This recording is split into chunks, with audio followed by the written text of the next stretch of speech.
For 30 years, I gave my son everything. Every penny I earned, every dream I buried, every sleepless night I endured was for him. I worked double shifts, sacrificed vacations, and let my own ambitions wither away just to see him smile. Yet, after all that, he looked me in the eye one cold evening and spat out the words that shattered me. "You're nothing to us." The keys hit the glass table with a sharp clang, echoing in the silence of the house. That house, the one I built, the one I signed over to David 5 years earlier because I believed blood meant loyalty, no longer felt like mine. David paced across the gleaming hardwood floor, his polished shoes clicking like a judge's gavel. The chandelier above cast a pale glow on his face, twisted with anger, his wedding ring flashing as he jabbed a finger toward the door. "You think we owe you something?" "You're nothing to us," he repeated, his voice sharper than any knife. I stood still, my hand gripping the handle of a small suitcase. That suitcase held all I had left after decades of sacrifice. My heart pounded against my ribs and my throat burned, but I didn't let the tears fall. Every memory rushed back. The nights I stayed awake to pay for his tuition. The kid day I signed away my savings so he could marry the woman he loved. The way I worked 2 jobs so his life would always be easier than mine had ever been. Jenny, my daughter-in-law, leaned casually against the armrest of their white leather sofa. Her arms were crossed, her expression smug, and her lips curled in a faint smile. The crystal wine glass in her hand caught the chandelier's light, glowing like a trophy she thought she'd won. A red stain spread across the cream rug where another glass had tipped, seeping into the fabric like blood. Jenny's voice cut through the room, smooth but cold. "David, don't drag this out." "It's time to go," she said, dismissing me like I was nothing more than a tenant overstaying his welcome. The house gleamed with wealth, floor-to-ceiling windows, marble countertops, imported furniture. But the more I looked around, the more it felt like a stranger's home.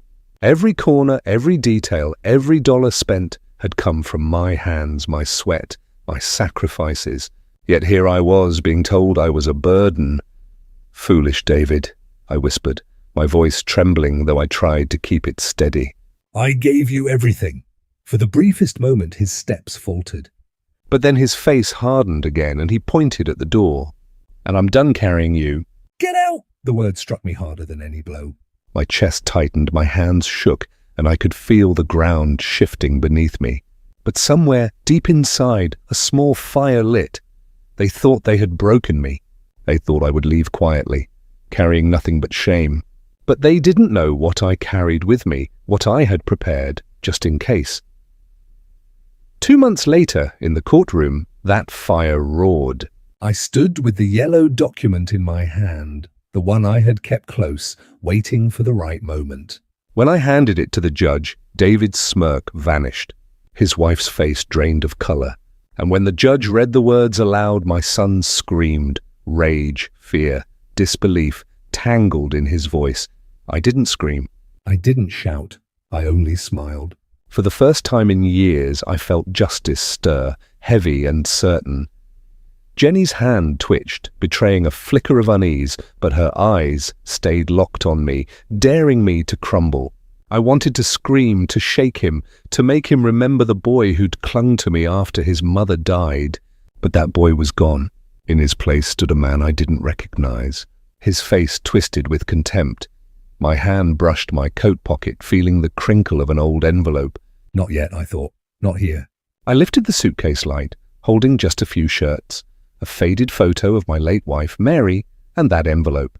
The weight of it grounded me, a reminder of something I couldn't name yet. "David," Jenny said, stepping closer. A perfume sharp and expensive. "Don't make a scene.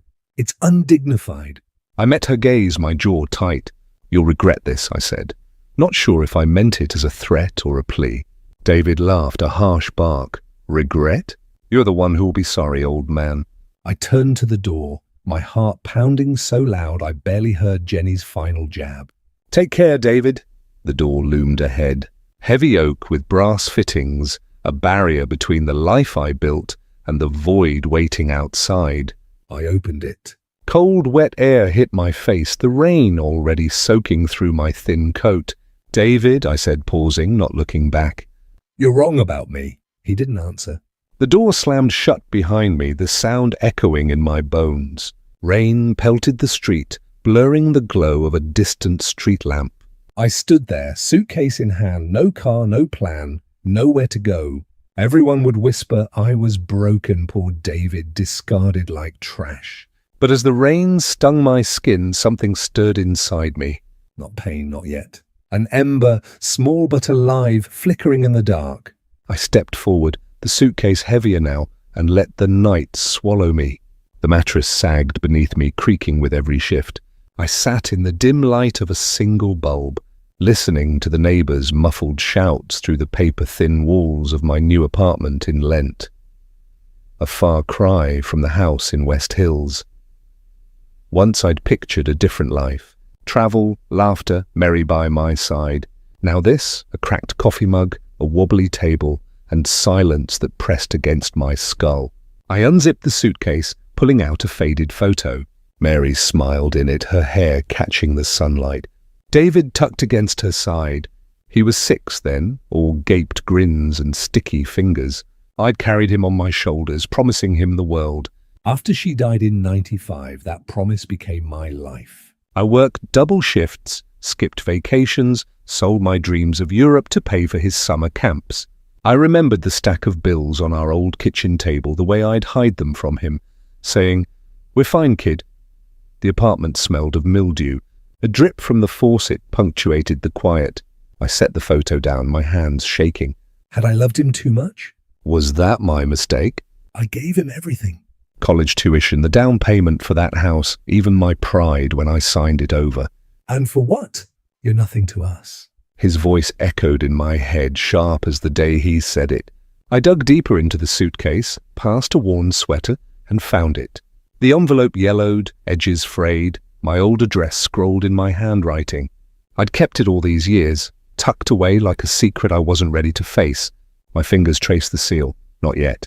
I wasn't sure what it meant, only that it mattered. In my mind, I saw David at 16, begging me to visit his college campus. You'll come, right, Dad? I'd smiled, knowing I couldn't afford the trip. Sure, son. Another lie to keep him safe. Now I wondered what he'd say if I asked, "Well, why, David?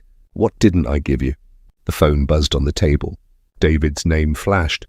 My thumb hovered over the screen, then pressed decline. I didn't want his apologies, if he even meant to offer them. Jenny's voice, too. I could imagine. "David, be reasonable." I turned the phone off, the silence louder now. I stood, pacing the small room. The floorboards groaned. I thought of Mary's coffee mug, the one she'd hold every morning. Its chip from when David dropped it as a toddler. I'd kept it even after she was gone. Now it was in a box somewhere like everything else I'd lost. The weeks since that night blurred together. I'd found this place, a studio behind a nail salon, cheap and anonymous. I'd spent days unpacking, avoiding mirrors, avoiding myself. But tonight, something shifted. I set the envelope on the table, its weight heavier than the suitcase. It wasn't just paper. It was a piece of me, a piece I'd forgotten. I sank back onto the bed, staring at the ceiling's water stains. David thought he'd won, that I'd fade away. He was wrong. Anger, sharp and unfamiliar, coiled in my chest, growing like weeds through cracked pavement. I didn't know what I'd do next, but I knew I wasn't done. I slammed the library door harder than I meant to, the sound swallowed by the hum of Portland's public library. My anger needed an outlet, and the weight of it pushed me forward past rows of bookshelves smelling of dust and old paper. 2 weeks since David's betrayal, and the pain hadn't dulled, but something else was waking up. A need to fight back. I dropped into a chair at a long oak table. Legal books piled high. Property law, contracts, inheritance, words that felt foreign but necessary. I'd signed the house over to David, but there had to be a way to reclaim something, anything. My pen scratched notes, each word a small rebellion against the man who'd called me nothing. "You look like you're at war with the world," a voice said. I glanced up. A woman mid-50s stood across the table, her glasses perched low on her nose. She held a thick book, her coat slightly damp from the morning drizzle. Her eyes were sharp but kind, like she'd seen too much to judge. I might be, I said, managing a half smile. She slid into the chair opposite, setting her book down. Ellen Marshall. I'm a lawyer, and you look like you need one. David Clark, I said. I'm figuring things out. She leaned forward, her silver earring catching the light. Figuring out usually means trouble. Care to share? I hesitated, then let it spill. My son kicked me out, took the house I gave him, said I'm nothing. The words burned, but saying them felt like shedding weight. Ellen's jaw tightened. Sons can be ungrateful, but you're stronger than you think. She pushed a book toward me. Fundamentals of Property Law. Start here. It's not as dry as it looks. We talked for an hour, the library's quiet buzz fading around us. She shared her own scars, a divorce, a daughter she hadn't seen in years. I know what it's like to lose family, she said. But you don't have to lose yourself. Her words hit hard. I thought of the envelope still tucked in my apartment drawer. It was more than paper. It was a key maybe to justice. How do I fight this? I asked. Find their weaknesses, Ellen said, her voice steady.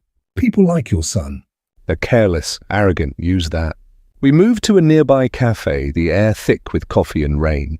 My phone buzzed. David again. I ignored it. The screen's glow, a reminder of his voice, his cruelty. Ellen noticed but didn't ask.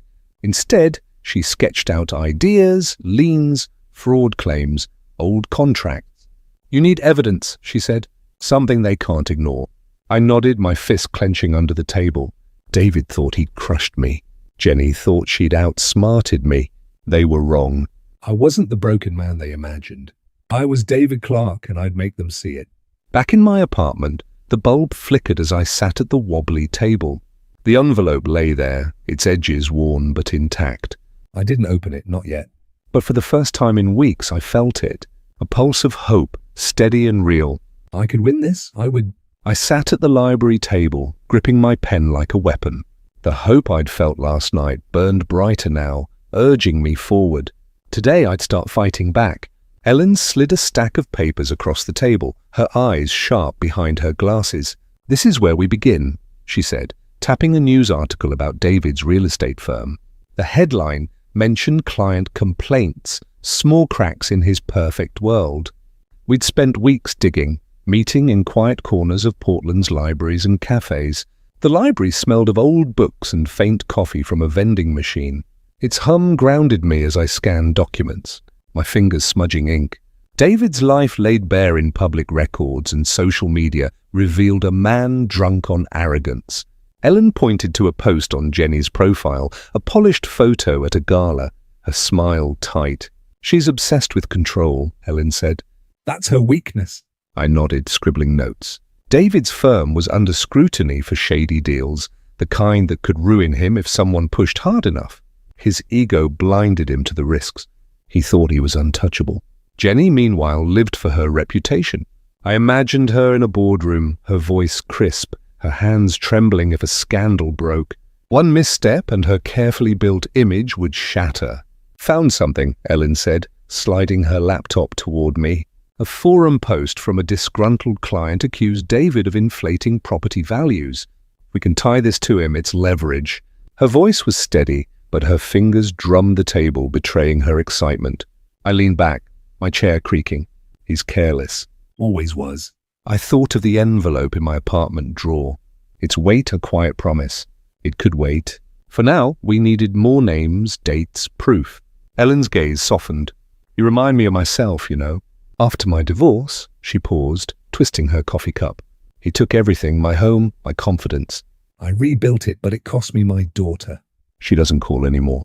Her voice cracked, and I saw the woman behind the lawyer, raw and real. I'm sorry, I said, my throat tight. I know what it's like to lose family. She waved it off, but her eyes held mine. That's why we're doing this, David. Not just for you, for everyone they've hurt. We moved to a cafe, the air thick with espresso and rain. Outside, Portland streets glistened, reflecting neon signs. I spotted Jenny across the street, her coat pristine, her stride purposeful. My pulse spiked. I ducked behind the window, my heart hammering. She didn't see me, but the sight of her, so close, so unaware, lit a fire in me. Back at the library, we pieced together more. A name, Marcus Reed, a client David had swindled. A date, a deal closed last year, suspiciously overvalued. Each fact was a thread, and I was weaving a net. Ellen sketched a timeline, her pen scratching like a battle plan. "We're close," she said, "but we need to be surgical." I thought of David laughing in his glass-walled office, Jenny adjusting her pearls before a meeting. They thought I was gone, erased.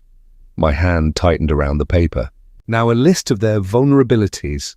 For the first time I felt like the hunter, not the prey. At home, I spread the notes on my table, the bulb overhead flickering. David's arrogance, Jenny's fear of shame. They were exposed fragile. My finger traced the list, stopping at Marcus Reed's name. It was time to act. I hunched over a public computer in the library, the letter glowing on the screen. My fingers buzzed, poised above the keyboard as if pulling a trigger. The words were careful, vague enough to avoid suspicion, sharp enough to wound. Concerns about fraudulent practices at Clark Really. It began listing deals tied to David, hinting at Marcus Reed's complaint. My heart thudded. Was this too far? He was my son. I closed my eyes and David's voice echoed. "You're nothing to us." The memory of that night, rain, betrayal, the slam of the door, pushed my doubts aside. I hit send. The screen blinked, and the letter was gone, racing toward David's world, like a stone through glass. The library was silent, save for the click of keyboards and a distant cough. I wiped my brow, the sweat cold against my skin. I'd used an anonymous email, a public terminal, no trace. Still, my hand shook as I logged out, glancing over my shoulder. The weight of what I'd done settled in, heavy but thrilling. Ellen met me at a cafe, her coat damp from the September drizzle. "It's done," she asked, her voice low. I nodded, sliding into the booth. "Sent this morning?" She leaned forward, her eyes gleaming. "Good, that's a clean hit. But they'll push back, David. Be ready." Her warning hung between us, but I saw pride in her smile. I imagined David in his office, his tie loosened, shouting at his assistant as emails piled up. Clients calling, colleagues whispering. Jenny would be worse. Her icy calm cracking, her voice sharp as she hissed. "You've ruined us, David?" I pictured their fight, her heels clicking as she paced, him slamming a fist on the desk, promising to fix it. But he couldn't. Not this time. "You're quiet," Ellen said, stirring her coffee. Second thoughts. I shook my head. No, they deserve this. But my voice wavered. I'd raised him, loved him. Now I was tearing him down. The thought twisted in my gut, but I pushed it away. He'd made his choice. Days later, I found it. A news brief online. Clark really faces inquiry over alleged fraud. My pulse raced. It worked. David's name wasn't mentioned. Not yet, but the noose was tightening. I leaned back in my apartment, the chair creaking, and allowed myself a smile. The cracked mug on my table seemed less lonely now. Ellen called that night. "You see the article?" Her voice was sharp, excited. "They're scrambling." "Keep your head down, though. People like them don't lose quietly." "I know," I said, my fingers tracing the edge of my phone. The envelope in my drawer crossed my mind. A safety net. Maybe if things went wrong. But for now, this was enough. I'd struck first, and it felt good. I refreshed the news site. The screens glow harsh in the dim room. Another article, more details. Clients pulling out, a regulator's name attached. My smile faded, replaced by annoying unease. I'd started this, but where would it end? Outside, the rain drummed harder, and my phone lit up with the article's update. Something cold coiled in my chest. They'd fight back. Soon, rain hammered my apartment window, but the unease from the news clung tighter. David and Jenny wouldn't crumble easily. I knew that. The article about the inquiry had spread, and with it, my sense of victory soured into dread. They'd be hunting now, sniffing for whoever lit the match. I checked the locks again, the bolt cold under my fingers. Ellen called me to a park, away from prying eyes. The air smelled of wet leaves, and her scarf fluttered as she spoke. "Someone's asking questions," she said, her voice low. "A man was at the cafe yesterday watching me." "Private detective, maybe?" Her eyes were steady, but her hands clutched her bag too tightly. My stomach dropped because of the letter. Likely. She glanced around the park, empty save for a jogger in the distance.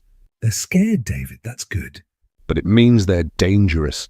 I imagine David in his sleek office hiring a detective, his jaw tight with rage. Jenny would be colder, her orders precise. Find who did this or we're done. I could see her now, her nails tapping, threatening to walk away if he failed. Their perfect life was fraying.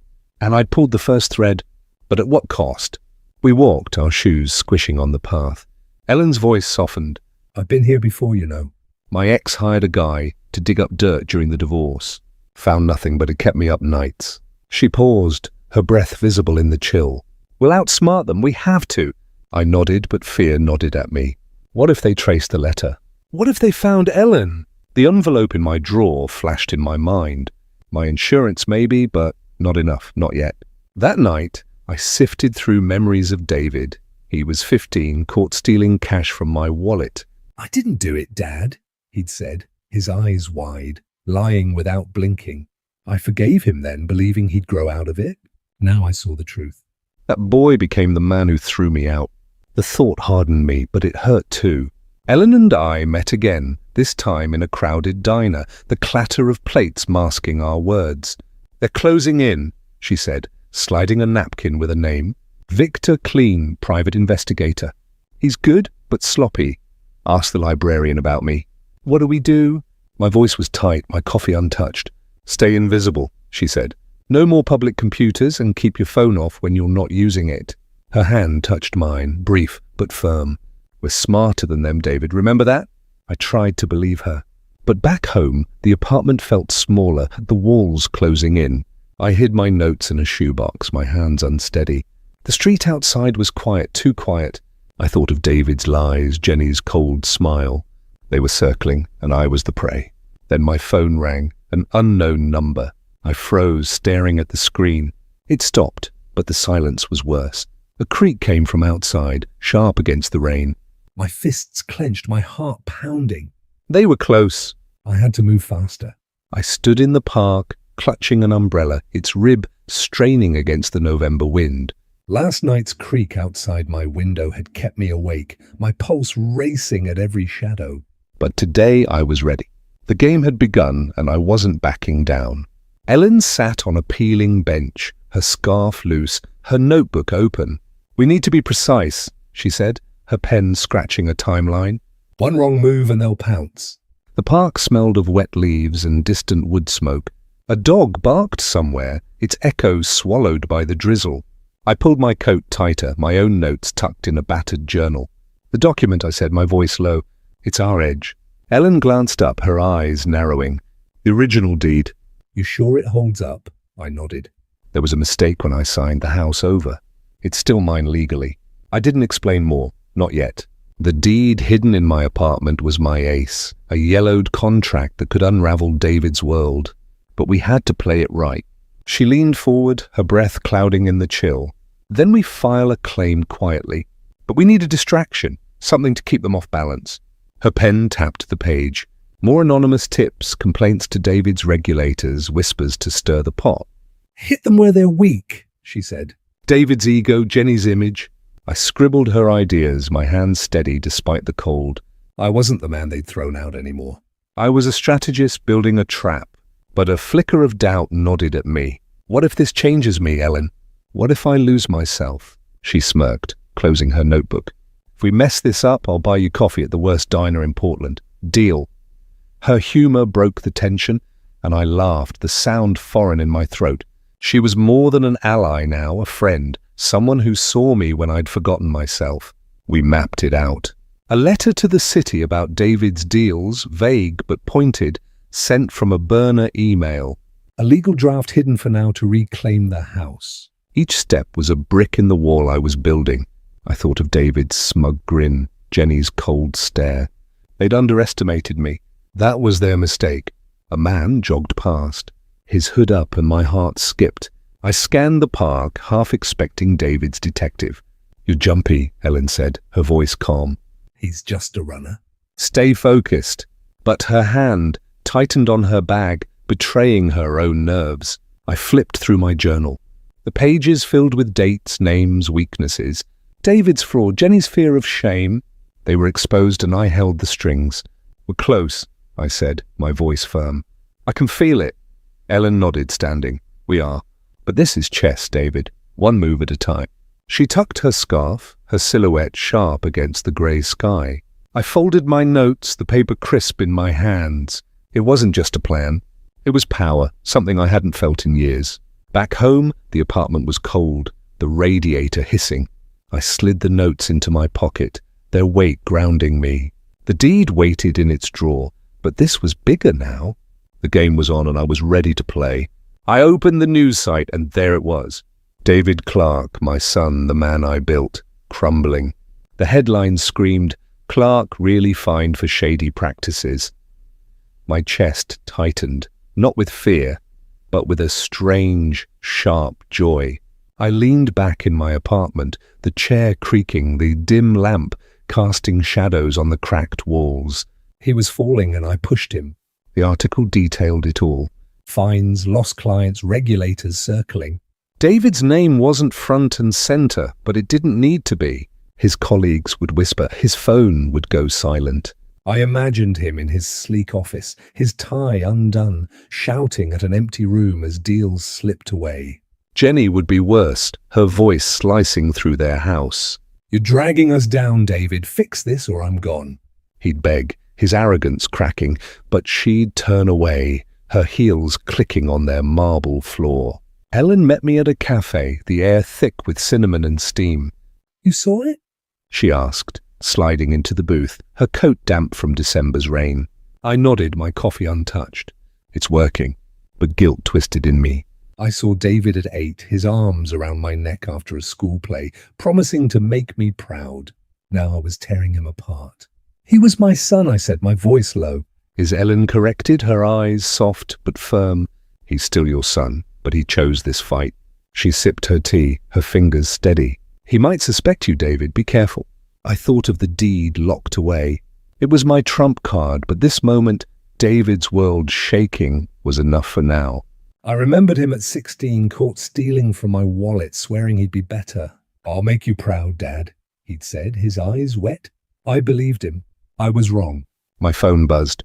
David's name. My thumb hovered, then pressed decline. The screen went dark, but my heart raced.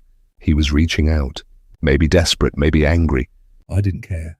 Not anymore. Ellen leaned forward. You hit hard, but he's not done. People like him fight dirty when they're cornered. Her voice was a warning, but I saw excitement in her eyes, a mirror of my own. I checked the locks that night, the bolt cold under my fingers. The apartment smelled of stale coffee, the radiator clanking.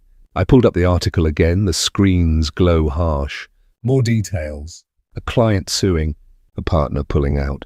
I smiled, but it faded. David wasn't just losing money, he was losing himself. And I'd done it. Another call came, David's name flashing. I shut the phone off. The silence heavy. He was close. Too close. I felt it in my bones. He knew I was behind this. The next move wasn't mine alone anymore. I checked my phone. No calls. The quiet was deceptive, but I knew Jenny was next. David's fall had cracked their world, and now it was her turn. January's cold seeped into my apartment, the radiator barely keeping up. I sat at my table, a new plan forming, my fingers tapping the edge of a notebook. She'd thought me weak, a shadow to erase. She'd learn otherwise. Ellen and I had worked fast.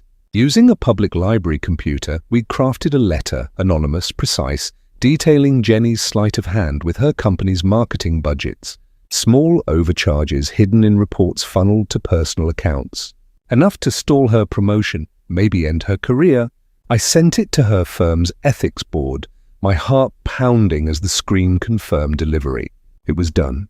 I imagined her now in her glass-walled office, her perfect smile faltering as her boss called her in.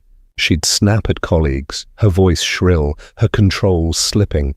At home, she'd turn on David, her words venomous.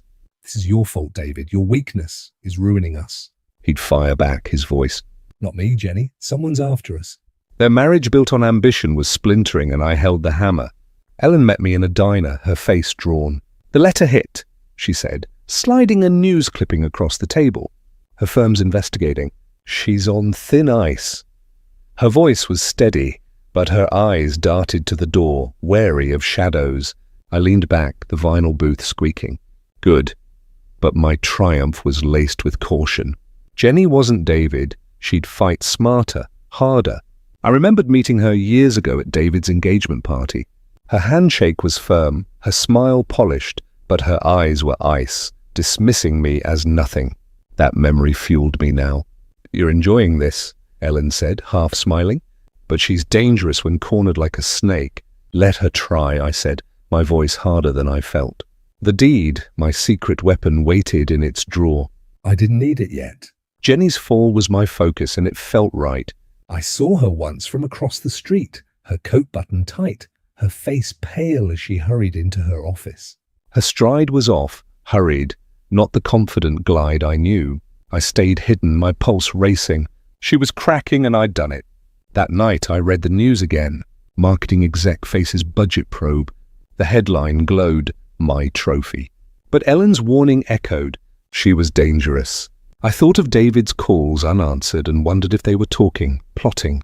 They weren't done. I locked my door, the bolt clicking. The apartment was dark, the air heavy with winter's bite. I checked the news one last time, then froze.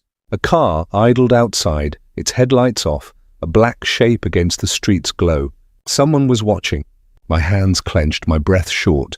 They were coming for me. The car was gone from outside my building, but the feeling of being watched clung to me like damp air. February's chills seeped through my coat as I walked to the mailbox, my breath clouding. A thick envelope waited inside, my name printed in stark black ink. My hands shook as I tore it open, a court summons. David and Jenny were suing me for defamation, claiming I'd spread lies to ruin them. They painted me as a bitter old man, unhinged by rejection. My stomach churned. They wanted to bury me. I paced my apartment, the floorboards creaking, the summons crumpled in my fist. The radiator hissed, but I felt only cold. I imagined David in a tailored suit, dictating to his lawyer with a smirk. Jenny would be sharper, her voice low, urging them to crush me. He's nothing, she'd say, just like that night. My fear spiked, but something else stirred. Defiance, they wouldn't win. Not this time. Ellen met me at the library, her coat dusted with rain. They're desperate, she said, scanning the summons. Her voice was calm, but her fingers tapped the table. This is a bluff, David. They're scared, and they should be. She pushed her glasses up, her eyes fierce. We have the deed. We'll hit back harder.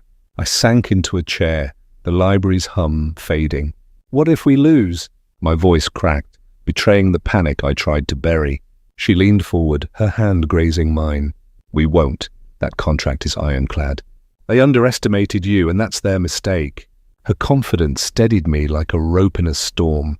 She was more than my lawyer now. She was my anchor. We spent hours strategizing.